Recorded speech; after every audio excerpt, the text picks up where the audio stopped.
everyone. Thank you for being here. I am with Dr. Paul Shotton. I had the honor of meeting Dr. Paul. Funny enough, I kind of creeped on his LinkedIn profile and I was like, wow, this guy's saying a lot of stuff that makes an incredible amount of sense. I had no idea at the time what an actual pioneer Dr. Paul was. And the more I get to know him, the more just mesmerized I am by his story and what he's accomplished, especially in comparison with me. So I had the honor of publishing Dr. Paul's book. And I think that his story is one that that everyone needs to hear, not just in America, but in the whole world. And so, Dr. Paul, what I would love is first, if you could just take a minute to give us a little bit of your background, how you ended up going to CERN, getting a little bit bored there, and then going back and being one of the founders, whether you own it or not, of the area of risk management, which is now, of course, ubiquitous. Everyone understands that term. If they don't understand it, they've heard it. And so if you can give us a really quick background of where you've come from, I think it adds so much weight to the story we're about to tell. Okay, that's good. Thank you very much, Stephanie, for that introduction. So I was born in the United Kingdom. Ever since I was a small boy, I've always been passionate to understand how things worked, how the world worked. When I was a boy, it was doing things in the garden, understanding the seasons and things like that. It was taking apart a clock and trying to put it back together and so on. As I got a bit older, it was understanding things in the world of physics. I studied physics as an undergraduate and then did a doctorate in high energy physics. I went to work at CERN, European High Energy Physics Research Establishment. I was there. At that time, I thought that I wanted to be a professional, a physicist, an academic, thought that my career was set. But having done research for about 5 years, I came to realize this isn't really what I want to do. And I realized what I really enjoyed was understanding how things worked. And I'd benefited from having several, 300 years worth of scientific discovery concatenated into short courses that I could study and understand. And when you get to the forefront of research, the pace of learning slows dramatically. And a lot of research is really quite tedious. And I decided it's understanding how things work. That's really what I love. It's rather than doing the research myself. And Interesting. Interesting. So what was what at CERN did you experience that sort of missed the mark or missed the expectation or the vision you originally had? At CERN, that my specific role there, in the latter time that I was there, I was writing a computer algorithm to calculate the three-dimensional tracks of particles produced in interactions based on two-dimensional track segments. You have these detectors which are oriented at different angles. Each detector measures a two-dimensional track segment. And by taking each of these segments and knowing the orientations of the detectors, you can calculate an equation for the three-dimensional trajectory. And from that, you determine what the particles are, what the momentum is, what the charge is, and so on. So that's what I was doing. A very important part of the experiment, but it's a step to getting to the underlying physics that you're trying to discover. And what I realized, what I want is understanding the underlying physics, not going through all of the steps to get to that point. I see. People in my community, and that I've been on the forefront working with pioneers in the medical community before I met you. One of the things that they remind me often is that science moves slow. It does indeed, yeah. Science is very much one of experimentation. You go out into the world, you take some measurements, you measure things. You can't measure everything. The real world is defined by an infinite number of data points at every point of space and time. You simply can't handle all that. So you measure a discrete number of data points, and then you construct a theory or a model which relates these points. And that theory will then, you can use that to make predictions at the points where you haven't measured.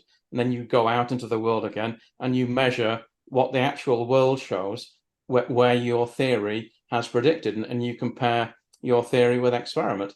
If the experiment shows that your theory was right, then you still don't know your theory is perfect, but you've added more weight to support the idea of the theory. The great Victorian biologist Thomas Huxley said, "There's nothing so distressing as the destruction of a beautiful theory by an ugly fact."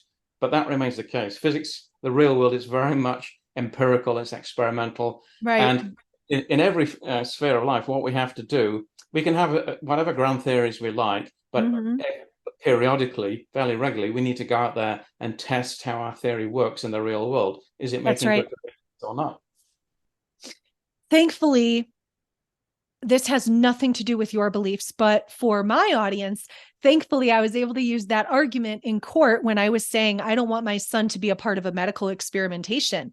And that was the basis of what I had to present to the judge was, wait, science is slow. We got to test something out. And I don't want my child a part of a test, whether or not it's going to work. This has nothing to do, this has nothing to do with being extreme or anything like that. It's just simply taking our time before we rush into anything. And man, that was kind of the trump card for me. Yes. Thank God. $140,000 court battle later. But it was worth it because God forbid my son had some sort of adverse event. One of the problems, Stefan, in the world today is that people are far too confident in their beliefs, that they come up with some grand theory to explain things, and they have a great deal of confidence. What my researchers have shown, and what my book is about in part, is the fact that the world is really a complex adaptive system, and we can have far less confidence than we would like in our belief that we really understand what is going on. And that's why the scientific method, empiricism, testing things out, that's why it's so important, because the world is far more complicated and truly complex in a mathematical sense than you could ever believe that it was the case. Do you, and I know you have children, do you worry that we're not teaching these fundamental things in our universities today? I think that has been a problem. I mean, certainly in the scientific field, the scientific method is taught, but science education in the United States, relatively fewer people study those kinds of subjects. That's why many of the young people in the United States today working on engineering and science projects, they come from other parts of the world. A lot of people, especially from India and from China, where there is a great belief in the empirical method and in science and in mathematics. So many of the people working in my what became my professional field of my career of risk management, which is highly quantitative by its nature.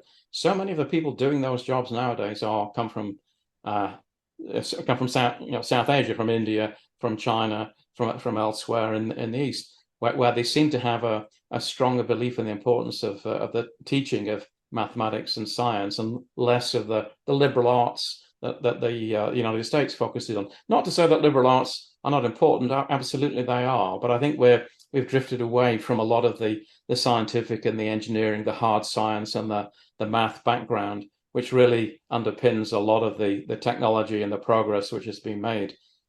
It's still led in this country, that's true, but a lot of it comes from immigrants rather than from our homegrown people in our own universities. So I think it is something that our universities need to take on board to a much greater extent. Well, even this concept in general of the scientific method and don't believe everything you're told. I'm regularly telling my 8-year-old son, who in a parent-teacher conference yesterday, I found out is the brightest boy in the class. And scores the highest on his tests. So I'm really proud of him, but I'm telling him, what you're learning from your teachers, absolutely do not take that as truth until you've talked to mom and dad, until you've read multiple different angles or viewpoints. If something doesn't sound right to you, it might not be true. So get out there and test it, because teachers are not perfect. And I want him, even at 8 years old, I don't want him to believe everything he's hearing, because teachers are yet another form of media. And in some cases, and now you know where I stand on the like super libertarian side of everything, I think teachers are just another outlet for propaganda. That's my personal belief. And I want him to know immediately at 8 years old, everything you hear, you test. You have to test everything. You have to read very widely. It's a great problem today because with the internet, there is such a fire hose of information out there. It's very difficult to digest that information. And really, the power now lies with those people who can influence which of the information that is out there we get to see. That's one of the shifts which has occurred in recent years. But you need to read very widely, read from a lot of sources. In terms of my own reading, I read news, for example, from a wide range of sources, from those which tend more to the left, like Wall Street Journal, for example, as well as those on the right, like the Wall Street Journal, as well as those on the left, like the Financial Times and the Economist and the New York Times. You need to read from a wide variety of sources and compare what you're reading there with your own experiences and what you know to be the case. And then you can, from all of these competing ideas, you can synthesize something which makes sense to you as your own. You construct your own a sense of understanding what's really going on and what the best path for you is. You're absolutely right. You've just inspired me so much on that subject alone. I am I'm a tremendously big fan of the Bible. I think it's the most brilliant book that ever was or ever will be written. And in First John, we're told to test the spirits, and that the implication is you test what you're hearing to see if it's from God or from a false prophet, et cetera, et cetera. And it's funny, when Israel was attacked and when we had this tension, some people are saying, I stand with Israel. Some people are, I stand with Palestine. And I'm going, okay, I know what my pastors are saying. I know what the theologians are saying. I know what the conservatives are saying. I know what the liberals are saying. I know what Harvard is doing. And I choose not to box myself in to just the opinion of my favorite rabbi. Yeah. Or my favorite pastor, or my favorite high profile person. And I found myself taking in information from military veterans, special forces guys, conservatives, as well as liberals.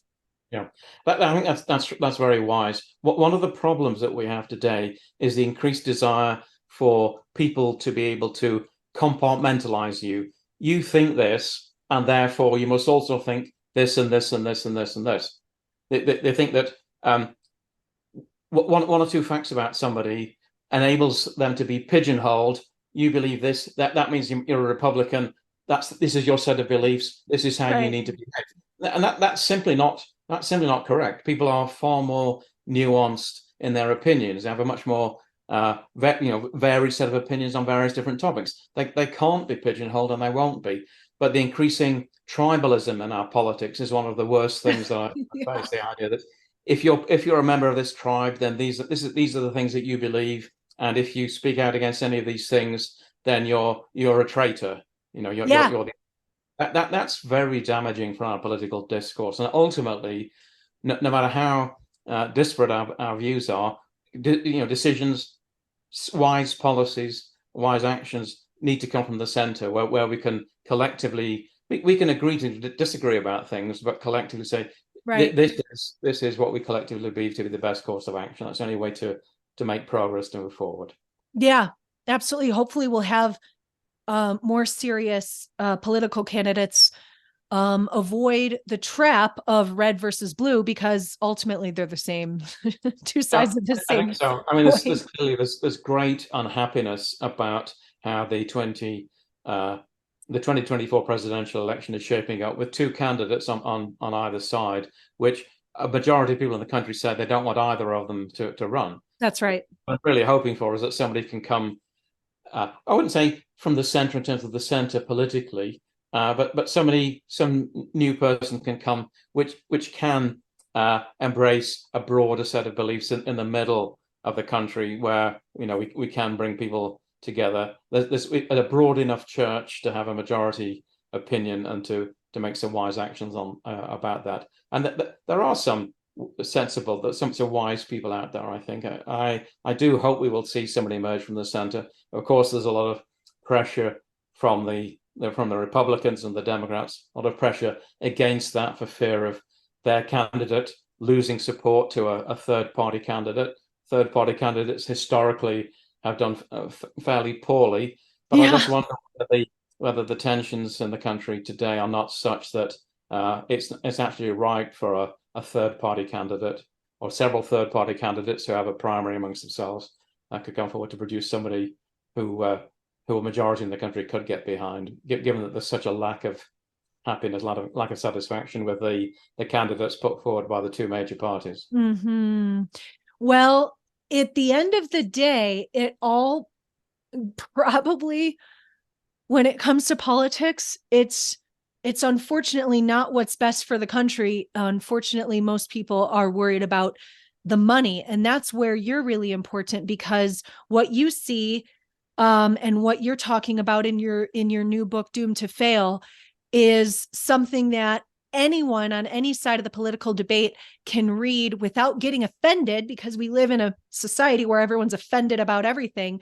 But what you're presenting in Doomed to Fail, it's sort of it's something that can be read, enjoyed, appreciated, understood by both sides of the aisle, because it's quite common sense, and you break things down, and you're very, very careful to explain things from what I see in a way that anyone can.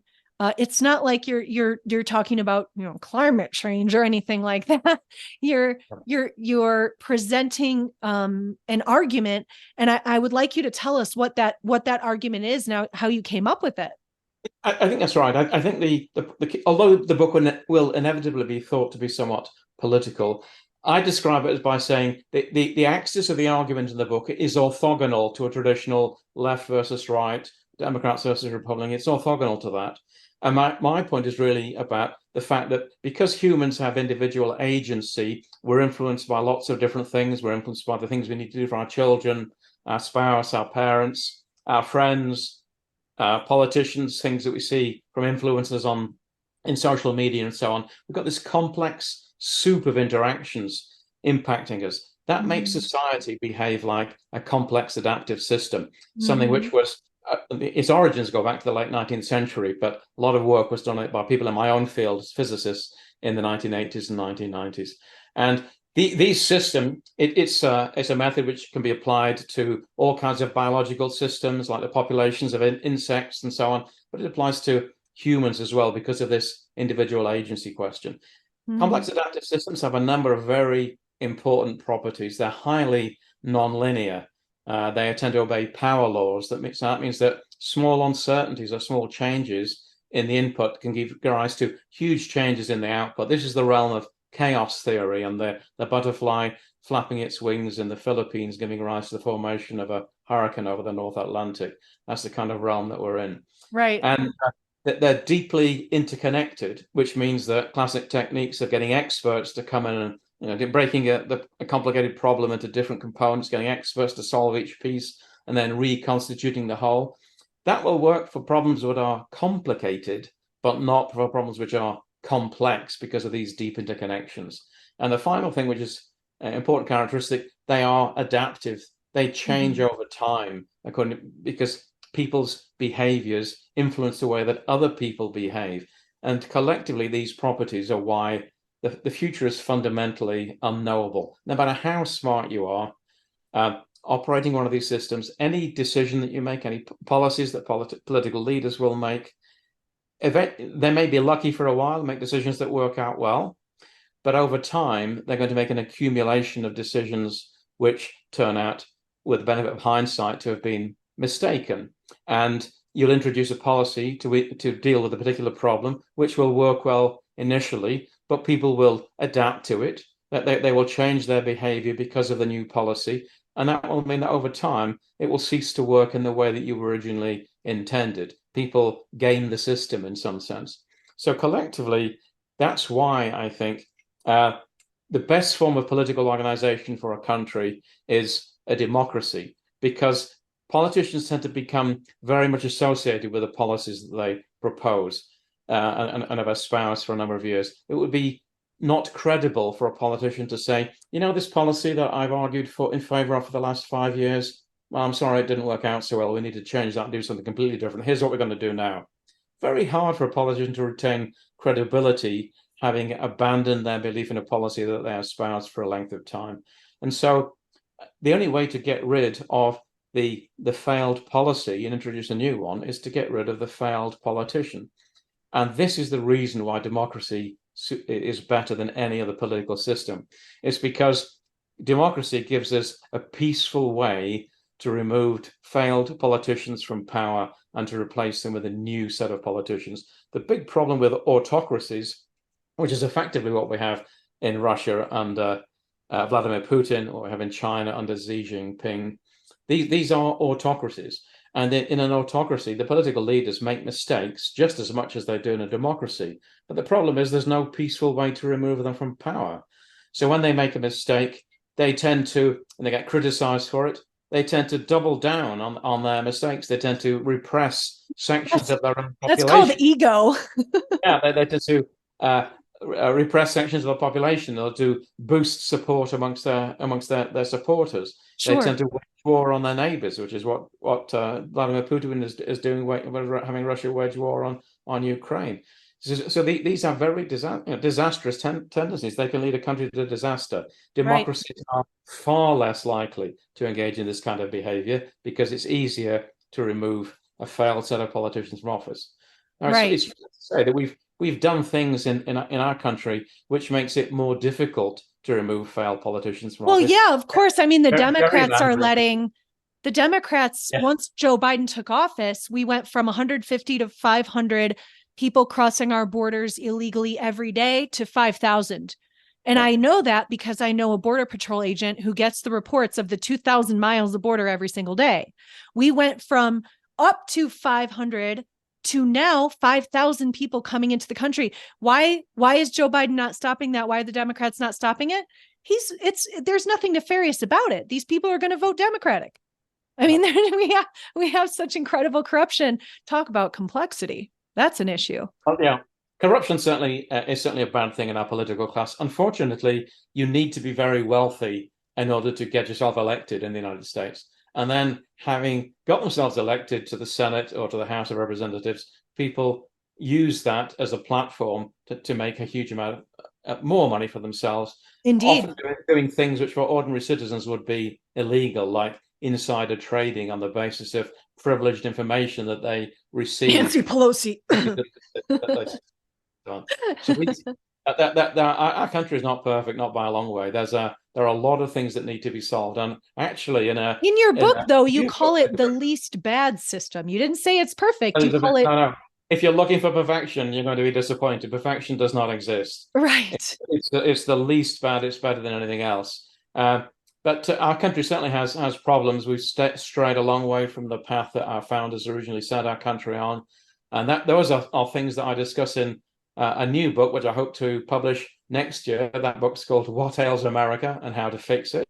So I talk about various things like the tax system, like our healthcare system, like our education system, and so on, that I think they're not necessarily, it certainly isn't all of the things that are wrong, and there may not even be all of the most important things that are wrong, but they're things where I think there is, they are tractable. I think there is a reasonable solution that we could come up with, and I propose what those solutions are. And I wrote that largely in response to people who read Doomed to Fail and said that, this is a great book, very insightful, but you also allude to lots of problems which have brought us to the position where we are now. What are the solutions? What do we do about that? So What Ails America is the follow-on to Doomed to Fail, to explain a lot of what the problems are and how I think we can go about trying to fix those problems.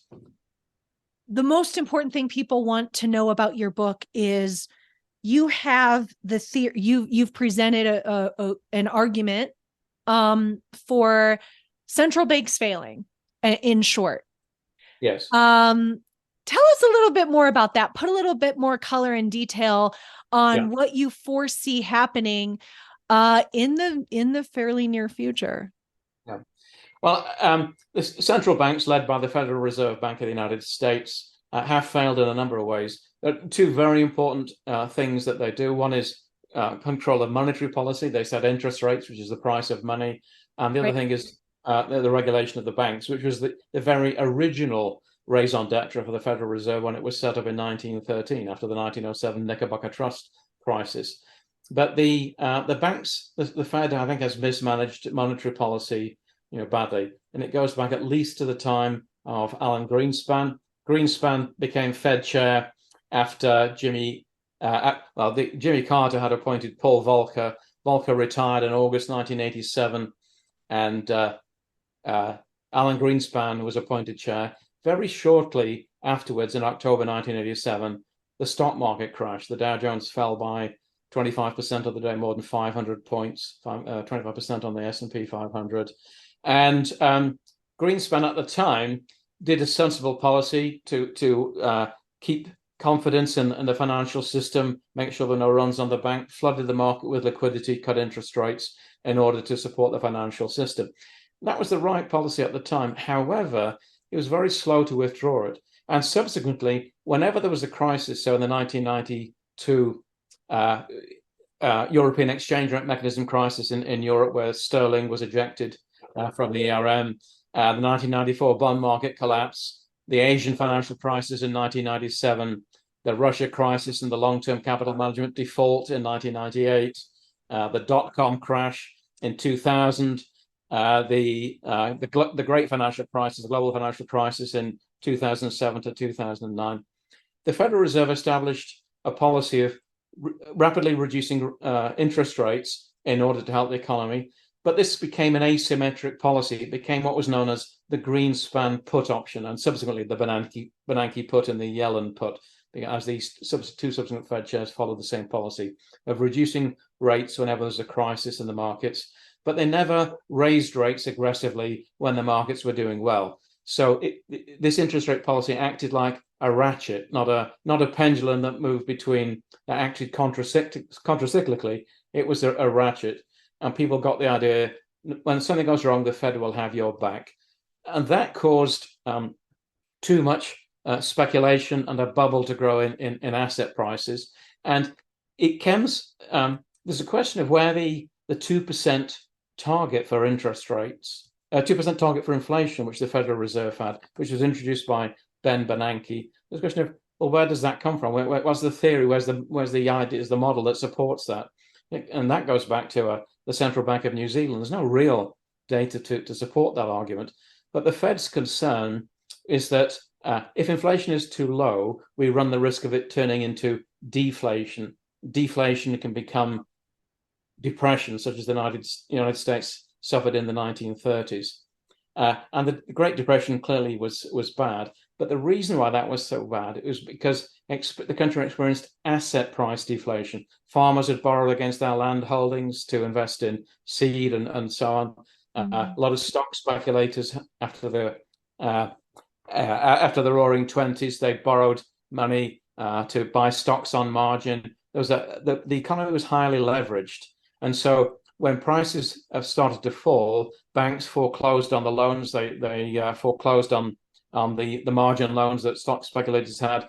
They sold the land that farmers had pledged against their borrowings, and banks, of course, having taken over these assets, sold them in order to try to get as much cash as they could. This caused a cascading wave of selling and a collapse in prices. That was what was so dangerous. Asset price deflation is the thing that was dangerous. In contrast to that, deflation in the price of goods and services is perfectly benign. In fact, it's the natural thing that would happen. Sure, the prices of commodities, things like oil and so on, are maybe buffeted by short-term events.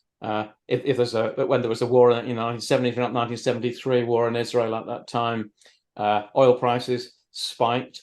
But price rises. There's a saying: the solution for high prices is high prices, because when prices rise, those market signals cause more people to come into the market and produce more goods and services to sell at those higher prices. That tends to correct prices down.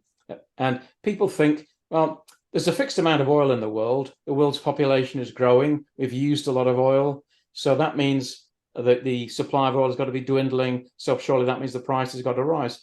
Well, superficially, that appears to be correct. But in fact, growing population, it ignores the fact that a human ingenuity outstrips the growth of the population. And we now get far more value, far more energy from a barrel of oil today than we did in the 1970s.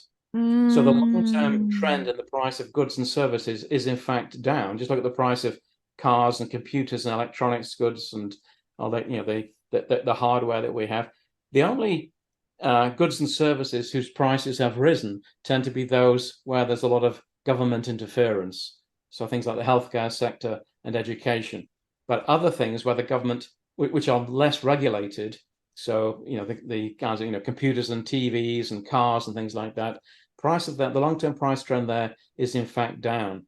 So price deflation in goods and services is perfectly benign. But because the Fed makes a mistake, it conflates asset price deflation, which is very dangerous, with deflation in goods and services, which is benign. It deliberately runs the economy too hot with interest rates too low in order to artificially engineer a plus 2% inflation in price of goods and services. Those very low interest rates motivate speculators to borrow money at those very low rates and invest in pre-existing assets. That causes a bubble in those asset prices. And of course, what do you get when eventually a bubble bursts, as all bubbles must? You get a massive decline in asset prices. You get the very thing that you care about the most, which is the asset price collapse. So I say in the book, the Fed's incompetence in conflating these two very different things and running a policy to target one, which actually brings about increased risk of the thing they should care about the most. This would be fun. This is like the Keystone Cops. This would be funny if its consequences were not so serious. I do appreciate the analogy nonetheless. The question everyone has is when's the next shoe going to drop, and how bad is it going to be? Well, predicting, as you know from what I said about the book, predicting the future is impossible. The future is fundamentally unknowable, especially in terms of timing. But we've set up a lot of really and because this is a complex system, right? There's a lot of factors involved. One of the big problems that the markets are have been worried about in the last few days is the federal deficit, which is huge. It's about 130% of GDP, whereas academic research going from several hundred years back indicates that when countries' debt to GDP ratios reach a threshold of 90%, that tends to cause problems. We've been well above that. We were above that from the time of the global financial crisis of 15 years ago. We never reduced it sufficiently. And then, of course, the coronavirus pandemic came along and bumped it back up again to north of 130%. But all of that debt acts as a massive drag on economic growth. And that will come back to haunt us. And the markets are getting worried about it now, although it's been an issue for a long time. Now, politicians have told us, oh, deficits don't matter. The United States, the US dollar is the reserve currency of the world, so we can borrow freely, so deficits don't matter. That was always a lie. Deficits don't matter until suddenly they do. And it reminds me of the book The Sun Also Rises by Ernest Hemingway, the character there, who was asked, how did you go bankrupt? And he said, two ways, gradually and then suddenly. And that's what's happened to the United States now, that we've run a deficit far too large for far too long. That deficit has to be dealt with, and all of the ways of dealing with it are bad. Right. A default would obviously be completely untenable, but dealing with it in other ways means increased taxation. And of course, to the extent the government is taking more out of your pocket in tax, you've got less to spend for yourself. So that's a big drag on economic growth. Another way to try to deal with it is inflation. But as we know, that's a very dangerous genie once it's been let out of the bottle. Very hard to put back in, tends to hurt poorer people on fixed incomes much more than other people. So that's a bad method. The best method, of course, would be economic growth, to grow GDP, to grow the denominator in the equation and reduce the ratio by growing the denominator. But that's very difficult because the deficit is so large that it acts as a drag on the economic growth you need to solve the problem. So there are no good solutions. We should never have allowed ourselves to get into the position of having such large deficits. But unfortunately, of course, here is where we are, and here is what we need to deal with. So how would you recommend in the last few minutes that we have, and this is only part one, I think, of a conversation we have to continue, how would you recommend people prepare right now as best they can for an altogether unknowable future? But considering what we do know, what would you recommend your audience do? And if it gives too much of what ails America away, that's fine. No. You don't have to answer it completely. You can tell us to go get the book. Yeah. We're clearly in a difficult situation. No doubt the solution will involve some muddle through, some combination of taxes are going to go up for sure. There's going to be higher taxes. I think it's unavoidable that happens. The question is, where do those higher taxes come from? People on the left will say tax the rich. All these hedge fund owners and so on, private equity people. They're not being fairly taxed. Rich people can employ clever tax accountants and so on to avoid paying their fair level of tax. And alimony. There's some of that for sure, but there just aren't enough rich people to pay back to raise enough tax to pay back all of the debt. Do you think people understand that? Do you think when people just say, "Oh, take it from the rich people," do you think they understand that's not enough? There's not enough of them. I don't think so. Unfortunately, the middle class is going to have to wear some part of this pain, and that's hugely problematic because, as we know, the middle class has been hollowed out in many cases, especially in the previously industrialized parts of our country, thanks to globalization and the offshoring of jobs to China and other countries in the Far East. That's a big problem. I understand why people are so worried, so concerned, and I understand why political polarization has increased and why faith in democracy and capitalism have fallen in recent years, because a lot of people genuinely feel this just isn't working for me. The American dream is dying. I can't do as well as my parents and my grandparents could do. And to a large extent, that's true, that there are serious issues to be solved in terms of our taxation system and a lot of other things. As I say, I talk about that in What Ails America, but that's probably for another interview in the future. No, of course, absolutely. I think it's important, though, that before we have knee-jerk responses and say something like, just tax the rich, it'll all go away, that people have a better understanding, because that's going to reduce the tribalism and increase the conversation that we have with one another. Absolutely. One of my big visions with your book is that we're going to get this book into the hands of future decision makers and leaders, especially in the universities, because unlike you and I feeding our families, working, in my case, up 80-hour weeks, but university students sit around and debate stuff theoretically. 90% of them happen to all be on the same side, but theoretically, university students are all debating and having conversations. And I think this book is going to spark a lot of conversation. If you were to wave a magic wand and bless our future leaders and decision makers with one key takeaway from Doomed to Fail, what might that concept be? I agree with you absolutely that the next generation of leaders is in our university today, and they need to be educated. They need to understand a lot of the situations that we face. So I think understanding that human society is a complex adaptive system, understanding why that leads to democracy being the least bad form of government, understanding why capitalism is the best form of economic organization, understand how these are related. These are very fundamental things. They're related to evolution. Evolutionary biology shares the same underlying process behind these things. It's very, very fundamental. So a deep understanding of that helps people to understand why these things are precious, need to be preserved, and what we need to do. Don't think of throwing out the babies of democracy and capitalism out with a dirty bathwater of wealth disparity, which is a lot of what's driving the issues we have at the moment. But understanding that and the underlying mechanisms, and recognize that, yes, that there isn't a perfect system, there never can be.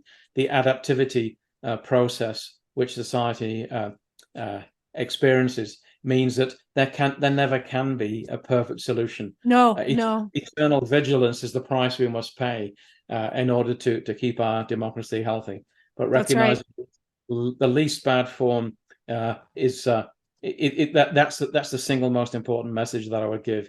That's the single biggest insight: the fact that society is a complex adaptive system, and that means democracy and capitalism are the best the best ways to organize our polity and to organize our economy. Now, it's been a couple months since I published your book. However, if I recall, these are basically the first 3 chapters of the book. Yes, essentially. If I recall, last time I had a read through, I feel like these are the first 3 chapters of the book. So everyone, grab Doomed to Fail, please, at paulsinsights.com. I'll put up the link in the description. I'm going to put the link right here on the screen when we go into editing. And please, even if what you're hearing today, even if you need to listen to it a few times to really grasp it, what I want you to do is grab Doomed to Fail, because what Dr. Paul did was he gave us some real world examples that are going to really help solidify and help you understand and sort of synthesize some of these higher level concepts that you're hearing today. So grab Doomed to Fail. I think it's going to impact what you do with your money and your decisions in the future, potentially even how you vote, or even just give you appreciation that we can vote. And Dr. Paul, is there any last word that you have for the audience? I just think that given what I've described about complex adaptive systems, the key thing is always to be wanting to learn, to be open to new experiences, always be keen to experiment. Whenever you're trying a new policy or trying something out, don't just think this is a beautiful theory, we should just apply this and go ahead and regardless of the consequences, be aware of the fact the future is completely and utterly unknowable. We can have far less confidence than we would like in any prescription that we might put forward. We must always look to the real world to see how things are really behaving, Yes. And making sure that things are effective and working in the way that we want. Yeah. Well, thank you. I cannot wait to share this with people I love who are stuck in that tribalism approach, because you're easy to listen to and you're not divisive. And I really appreciate the integrity that you put into this book. Thank you so much. Thank you very much indeed, Stephanie. The pleasure is mine. All right. Have a great evening.